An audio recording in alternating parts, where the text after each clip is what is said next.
Olá! Começa agora mais um Trilha do Saber, programa que fala sobre educação, cultura, ciência, artes e muito mais. E hoje você confere por aqui. Estudantes de um colégio de Ribeirão Claro, no Paraná, viram de perto como era a produção de café no século passado e aprenderam muito sobre essa que é a bebida mais consumida no mundo. Evento de tecnologia com drones reúne mais de 200 pessoas em um colégio de São José dos Pinhais. Tudo isso e muito mais a partir de agora. Fique com a gente, o Trilha do Saber já está no ar.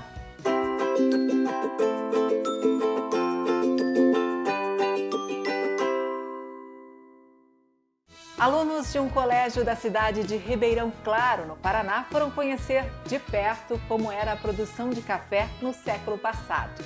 Mas não é qualquer produção, não. Eles visitaram uma das fazendas mais antigas da região, onde tudo ainda é preservado, inclusive as máquinas que eram usadas há mais de 100 anos. Por lá, aprenderam como o café ajudou a construir a história da cidade e também do Brasil. E a nossa aventura pedagógica vai fazer uma viagem no tempo, pela época da colonização do nosso norte pioneiro. Afinal, quem aí não gosta de um cafezinho? Pois é, e o bom e velho cafezinho é o principal responsável pela formação do município de Ribeirão Claro. Por volta de 1895, famílias dos estados de São Paulo, Minas Gerais, Rio de Janeiro e imigrantes italianos começaram a se instalar à margem esquerda do rio Paranapanema, formando o povoado Taquaral, que cresceu e mais tarde se tornou a cidade que hoje conhecemos como Ribeirão Claro. E antes mesmo da fundação do município, datada de 1908, a região já fazia parte da história do ciclo do café no Brasil e reunia uma série de fazendas cafeeiras. Afinal, nosso país vivia o auge da produção do café, o ouro verde, que movimentava a economia e moldava nosso território. E os estudantes do Colégio Estadual do Campo Sebastião Leite da Silva iniciaram a Rota do Café, conhecendo uma delas, a Fazenda Monte Belo, que tem mais de 100 anos de história. Pessoal, então quando a gente fala do café, as suas primeiras origens estão lá na África, tá? Especificamente na Etiópia. Ele atravessa a Península Arábica, vai para a Europa e aí lá no século XVIII ele chega aqui no nosso país, né? No século XIX, lá nos anos de 1800, é que o café ele vai ter uma exponencialidade aqui no nosso país, né? No nosso Brasil. Ou seja, ele vai ser consumido de uma maneira significativa não só no interior do país, mas também no exterior, né? Então os graus de importação vão aumentar consideravelmente.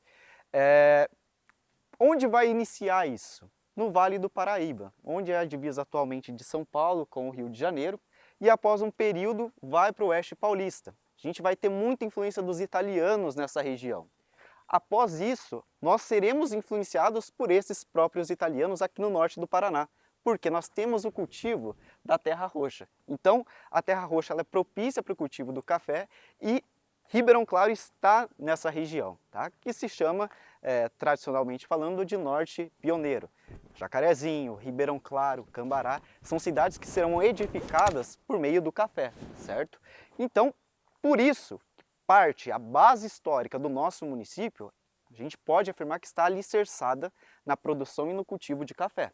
Fato este que comprova esse patrimônio histórico que nós temos hoje, fundado a partir de 1905, que ainda mantém suas raízes históricas nos nossos dias atuais, assim como outras fazendas, as linhas de trem que nós temos aqui na nossa região. Tudo isso faz parte de quem nós somos e da nossa identidade como paranaenses. Hoje, a Fazenda Monte Belo se tornou um destino turístico de Ribeirão Claro. É um museu a céu aberto que mostra a história do início da produção cafeeira no Paraná. Ela é considerada uma importante propriedade dos tempos áureos do café no nosso estado. Cada parte da fazenda era destinada a uma etapa do preparo deste fruto, com equipamentos muito antigos que estão preservados e nos ajudam a entender como era a produção de café há mais de um século. Renata, como que era a produção antigamente aqui na Fazenda Monte Belo? Então, aqui, originalmente, ali é um reservatório de água. Essa estrutura que você vê abaixo é um funil onde era despejado o café que vinha da roça. E essa água vem por baixo, encontra com o café que desce do funil. E aqui nessa primeira casinha é feita a separação da sujeira e o café segue para ser separado para ir para o terreiro. Então aqui é a primeira lavagem e a separação de tudo que vem junto com ele na colheita. Até hoje. Essa estrutura está aqui desde algumas coisas desde a abertura da fazenda, que foi aberta por uma outra família em 1905, então os terreiros todos datam dessa época, e alguma coisa foi feita depois, quando meu bisavô comprou aqui. Tá? E meu pai, quando veio, resolveu preservar, para justamente ainda a gente ter o conhecimento de como que era feito, né? Porque hoje as coisas mudaram bastante. E hoje não produzem mais café. Não, hoje aqui na não. fazenda. Hoje não. Hoje a gente produz outras coisas e mexe com turismo também. Agora, Renata, aqui o que acontecia? Qual era a parte do processo aqui? Então aqui era feita a separação. Você vai observar que daqui saem umas canaletas que vão para todos os terreiros. Era aproveitado o declive e a água, né? E a água aqui continuava separando o café que estava maduro, o verde granado e o maduro, do que estava já seco e do chumbinho, que é menorzinho. Então, um deles vai afundar, que é mais pesado, e o outro boia. E com isso, vai ser feita uma separação. Aqui com essas placas, você direciona para o terreiro que você quer que vá para ele ser seco. Então, a pessoa aqui na época pensava, olha, eu quero que vá para aquele terreiro. Então, ela vai mudando essas placas que tem aqui e vai direcionando esse café para os terreiros para ser seco. Apesar de ser uma produção cafeeira do início do século XX, o sistema era muito engenhoso. Os terreiros de secagem do café foram projetados em degraus, onde ele corria por canaletas que o transportavam para os terreiros de secagem. Aqui existem 7 deles. Afinal, a Fazenda Monte Belo tinha uma plantação de 1 milhão de pés de café. E a secagem é a nossa próxima etapa. Então, o café vinha então através daquelas canaletas, depois de separado, e todo o terreiro tem uma bica. E essa bica era feita para você encostar esse carrinho, que ele é todo perfurado, né? Então ele escorre a água, você encosta esse carrinho naquela bica, desce a água com o café, escorre, o carrinho enche de café e a pessoa então vai espalhando esse café pelo terreiro, porque ele tem uma portinha aqui, olha, que abre e você vai andando e esparramando o café pelo terreiro. Esse café, ele vai ficar no terreiro um tempo, até dar um grau de umidade bom para ser recolhido. E ele, para ser seco com uniformidade, ele tem que ser remexido todo dia. Claro, dia tá todo, aqui, ó. Tá aqui, ó. Com alguns implementos, como esse e outros que o Tipo um pessoal rastelo, assim? usava, né, para ir espalhando. E você vai mexendo esse café de acordo com a posição do sol. Que era feito então, aqui, nesse espaço aqui. Nesse espaço que é um terreirão, né, de secagem. Aqui na fazenda a gente tem 7 terreirões, né? Então se produziu bastante café, né? E ele fica no terreiro até ele estar pronto para ser armazenado. Quando chega à noite, ele é recolhido ou para esses ranchos, que são feitos para isso mesmo, ou então eles são recolhidos e amontoados em cima daqueles redondos ali que a gente chama de pratos. Aqueles pratos eles são mais elevados para, se acaso chover, não molhar o café. Então faz um monte de café já seco em cima e cobre-se com encerado para passar a noite, para não ter perigo de molhar. Ao caminhar pela Fazenda Monte Belo, nos deparamos com uma estrutura antiguíssima, um tanto curiosa. Você já ouviu falar em tulha secadeira? Então, vem com a gente ver como ela funcionava. Ela é uma tulha que ajudava quando tinha muito café e os terreiros não davam conta de secar. Então era feita a secagem nela. Ela seca através de ar cruzado. E você vê que tem uns buraquinhos nela, essas tabuinhas que estão assim, entra o ar de um lado e é fechado do outro, e do outro é aberto e aqui é fechado. Então o ar cruza dentro e ajuda a secar o café. De onde que veio essa estrutura? Essa estrutura, segundo meu tio, é um projeto inglês que veio da África. E depois, nos anos 70, meu tio colocou um secador a lenha. Aí modernizou mais ainda e ajudou na secagem do café também. E esse funil gigante aqui, Renata? Então, quando o café já está seco, já está num grau de umidade ideal para guardar, então esse funil ele vai despejar numa vagoneta que encosta aqui embaixo, aí despeja esse café já seco dentro da vagoneta e a vagoneta desce por esses trilhos e vai até a tulha de armazenamento, onde ele é guardado. Aquele carrinho que você mostrou pra gente. Isso. E a nossa última parada na volta à época do ciclo do café foi na tulha de armazenamento, onde tem um equipamento que aguçou a curiosidade dos nossos estudantes, a máquina de beneficiamento centenária e que ainda funciona. Então a gente fazia o café do plantio até o benefício. Aí ele vinha aqui para essa máquina de beneficiamento, onde é tirada a casca e é classificado. Na época os grãos eram classificados e aí eram ensacados e despachados já para venda. E aí fechava o ciclo nosso. Nós sempre fizemos do plantio até o beneficiamento, só não fizemos a torra. Na tulha de armazenamento encontramos um calador. E você sabe o que é?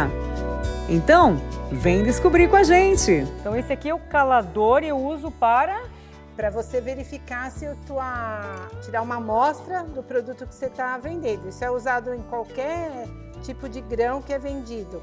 Então é para ele checar a amostragem das sacas. Sim. Ele coloca isso e retira uma amostra. Vai ter que... Isso! Aí puxa, olha. E daí você verifica eu verifico se está certo o que você está levando, né? Se é realmente café, se eu não estou te enganando. Se não estão me enganando, isso é importante. O que você for comprar, sempre você consegue tirar uma amostra disso sem... Aí usa-se até hoje? Até hoje. Até hoje é assim? Até hoje se usa. Só que interessante. Se você for comprar um lote de alguma coisa, você checar se você está levando o produto certo.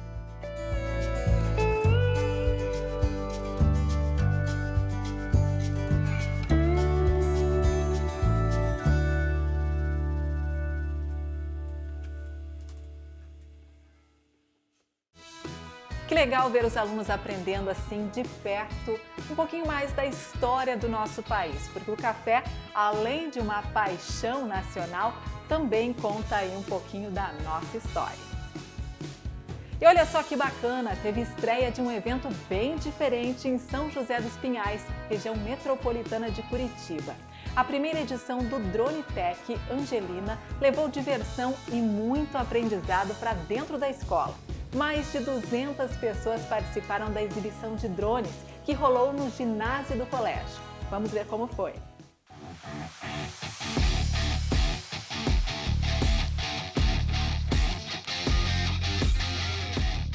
Tecnologia, criatividade e muita habilidade com drones. A feira Drone Tech, no Colégio Estadual Professora Angelina Ana Maria do Prado, em São José dos Pinhais, movimentou os corredores do colégio com demonstrações práticas, atividades interativas e uma competição de pilotagem de drones. Os alunos da robótica mostraram tudo o que aprenderam em sala de aula. Eu fiz esse evento também no outro colégio, a gente começou lá, né, com esse projeto e também tivemos uma ótima recepção. Aqui, quando a gente começou já em fevereiro as aulas, eu expliquei para eles ficaram assim muito contentes. Toda a aula estavam perguntando, professor, quando que é o evento, quando que eu devia pilotar os drones, então a recepção foi ótima.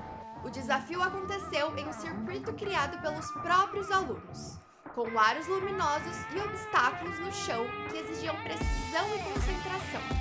A cada manobra, a atenção dos jurados, professores e apoiadores do projeto era decisiva para avaliar o desempenho dos competidores. Eu trouxe a ideia fechada do evento. Daí, como ia ser o circuito, tudo, eles pesquisaram, eles perguntaram como poderiam ser, né? E a gente foi colocando essa questão, né? A ideia dos LEDs, que a gente aprende muito nas aulas de robótica sobre LEDs, foi deles, né? A gente foi atrás desses equipamentos para que eles pudessem também usar isso no nosso projeto aqui do Drone Tech.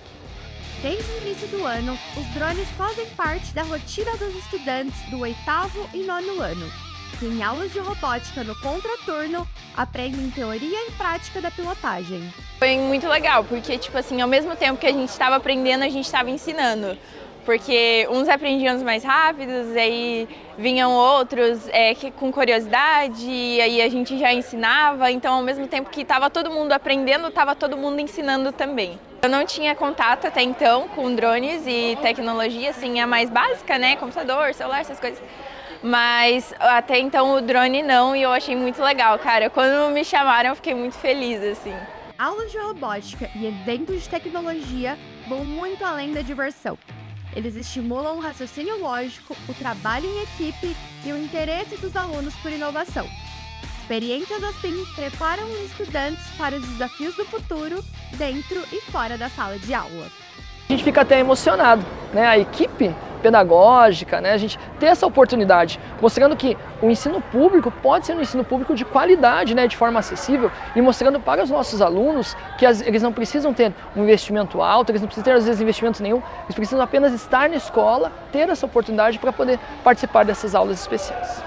Centenas de estudantes ocuparam as arquibancadas para prestigiar o evento. Teve direito a música, show de luzes LEDs, tudo com um toque criativo dos próprios alunos. Além da competição, a feira Drone Tech também reuniu professores, funcionários e apoiadores, fortalecendo ainda mais o vínculo entre escola e comunidade.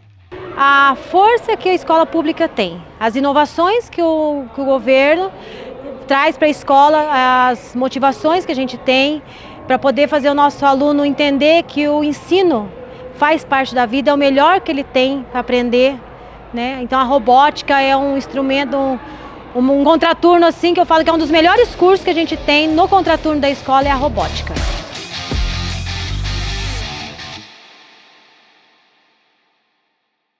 Que legal ver os alunos se divertindo e também aprendendo muito. E a tecnologia chegando às escolas. E nessa aula de drones, eles também aprendem robótica. Antes de se tornar uma lenda do MMA, Vanderlei Silva era só mais um garoto cheio de energia correndo pelos corredores do Colégio Estadual do Paraná, em Curitiba. Foi na capital paranaense que ele cresceu, estudou e começou a se interessar pelas lutas. Vamos conhecer um pouco mais de como era o nosso campeão nos tempos da escola.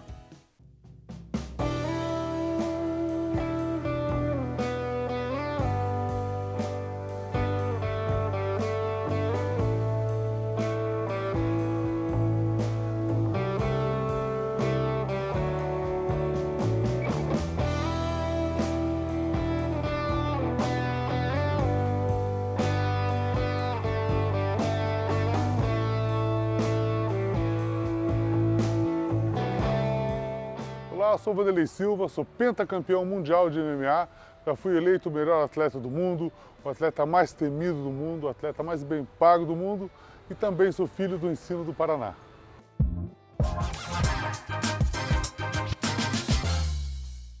A principal lembrança que eu tenho era do carinho, né, que as professoras tinham comigo, né? A gente sempre tem, quando você começa a sair de casa, você começa a se relacionar com outros alunos, outras crianças da tua idade que não estão ali no âmbito do teu bairro.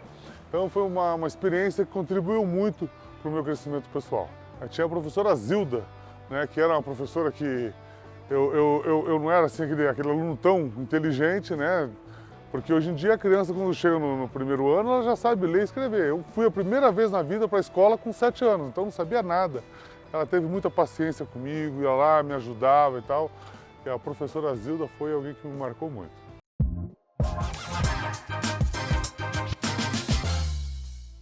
Meu irmão começou a fazer capoeira uma época, aí eu vi, meu irmão é galã, bonitão, eu vi que ele estava ficando forte e tal.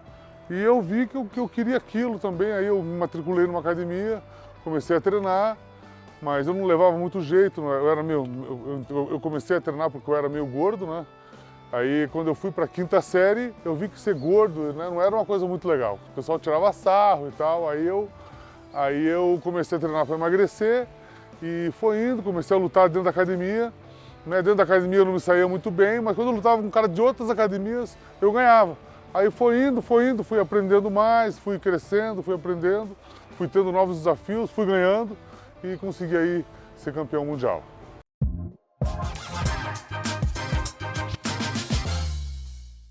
primeira luta que eu fiz, eu cheguei na academia para treinar à tarde e aí o professor falou assim, ó, a equipe está indo lá para o Rio de Janeiro para fazer uma luta e tal e o professor quer que você vá junto. Eu falei, mas pô, eu não tenho nada aqui, não tenho uma escova de dente, não tenho nada. Ele falou, não, vamos junto que a gente resolve. Naquela época eu não precisava de documento para viajar. Aí eu viajei para Nova Friburgo, né, liguei para minha mãe e falei, mãe, estou indo lutar lá no Rio de Janeiro. Aí ela falou, né, vai com Deus. Aí fui, lutei e fui campeão brasileiro de Muay Thai nesse campeonato. Consegui o nocaute mais rápido do torneio. Foi uma experiência assim, muito grande, muito boa para mim.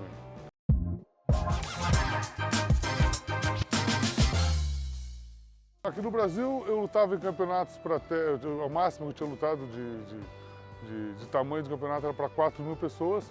Eu fui contratado para o Japão. Quando eu cheguei no Japão, o primeiro evento que eu fui lá já foram para 25.000 pessoas. Eu vi que o negócio era diferente, né? A luta lá, ela já tinha uma história, já tinha todo um público, era uma coisa assim muito maior do que o que era aqui no Brasil, né? Então, quando eu cheguei no evento, aquilo para mim foi uma coisa que me impactou, né?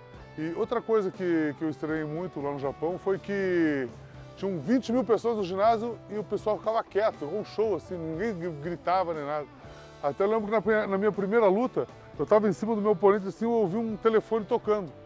Então é uma coisa assim, foi uma mudança drástica. Assim, com o tempo, a gente lutando, os japoneses foram se soltando, foram começando a torcer pra gente, né? E daí eles realmente começaram a vibrar mais. Mas quando eu cheguei lá, essa sensação assim, é uma sensação que eu nunca mais esqueço.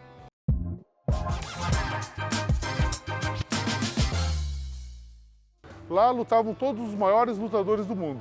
Aí o evento americano comprou, né, o evento japonês e os atletas do Japão foram lutar nos Estados Unidos.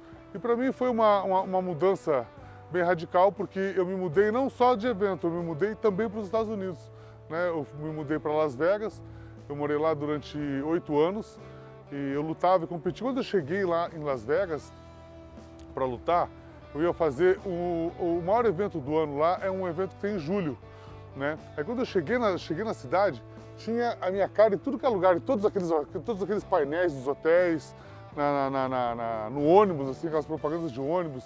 Foi uma coisa assim, realmente muito legal. Eu cheguei já com o meu rosto na cidade inteira. E aconteceu uma coisa muito legal nesse evento, que outro dia eu fui para Dubai, aí eu cheguei em Dubai e o cara falou assim, a família real toda aqui do Dubai te conhece.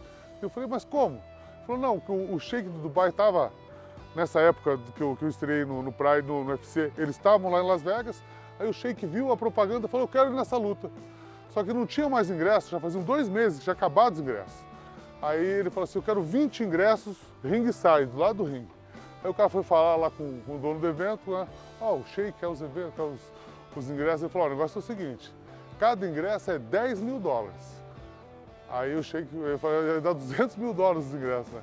Aí o sheik falou assim, eu não estou perguntando o preço. Aí todo mundo falou, foi as esposas, os filhos, foi... Aí me conheceram, quando eu fui para Dubai, me recepcionaram super bem lá, foi muito legal.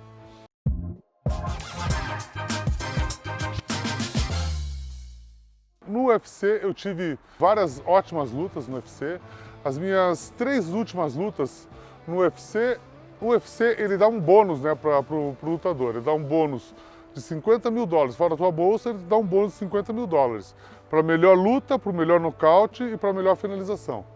Né? Nas últimas 3 lutas eu ganhei 4 bônus. Fiz 3 lutas da noite, né? E na última eu fiz luta da noite e nocaute da noite. Então foi essas últimas lutas que eu fiz no UFC, assim, para mim foram, sem dúvida nenhuma, as melhores que eu fiz.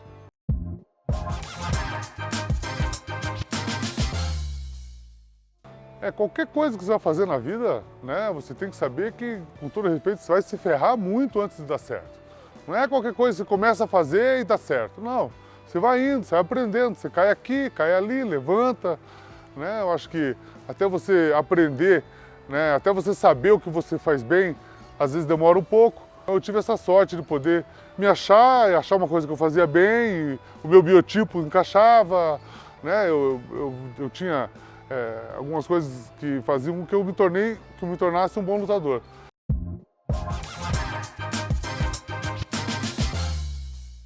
Eu sou muito grato a todos os professores que estiveram comigo, todos os professores tiveram paciência comigo, me ajudaram e realmente me fizeram ser quem eu sou, né? Eu sou muito grato a todos os professores da rede pública que estiveram na minha vida. Realmente, muito obrigado.